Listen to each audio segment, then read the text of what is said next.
Арыбаңыздар, ардактуу замандаштар, урматтуу Каракол шаарынын тургундары. Бүгүн Каракол шаарынын Жол Чарбай ишканасында өтө бир кубанычтуу жаңылык болуп турат. Ал жаңылыкты айта кете турган болсок, дал ушул сиздер көрүп турган таш майдалоочу заводдор ишкананын короосуна келип түшүп турган чагы.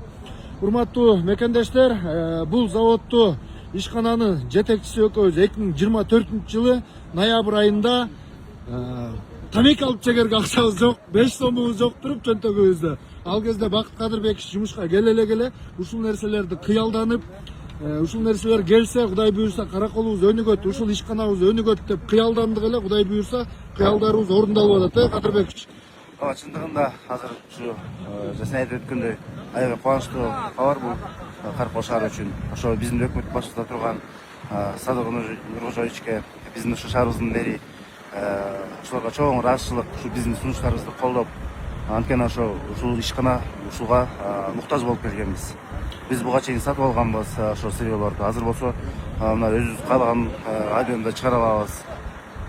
Ушундай жакшы бир иштер жүрөт деп ишенемин. Кудай буйрса ушунун артынан дагы бир 2-3 заводду дагы пландап турабыз. Азыр Кудай келип атат акырындан. Кудай буйрса, урматтуу шаар тургундары, Кудай буйрса дагы 2 завод келет деген пландарыбыз бар. Бул заводдорго сүйүнүп аткан себебибиз, туугандар, 2025-жылдын эсеби менен ушул Жол Чарбай ишканасы Каракол шаарынын бюджетине 30 миллион экономия алып келди. Кудай буйрса бул заводдорубуз ишке кире турган болсо, бул ишкана толугу менен дотациядан чыгат деген ниеттебиз. Кудай буйрса эми жеке ишкерлерден барып таш себин сатып албай, өзүбүздүн ишкана чыгарып калат. Урматтуу мекендештер, өнүгө берели, өсө берели.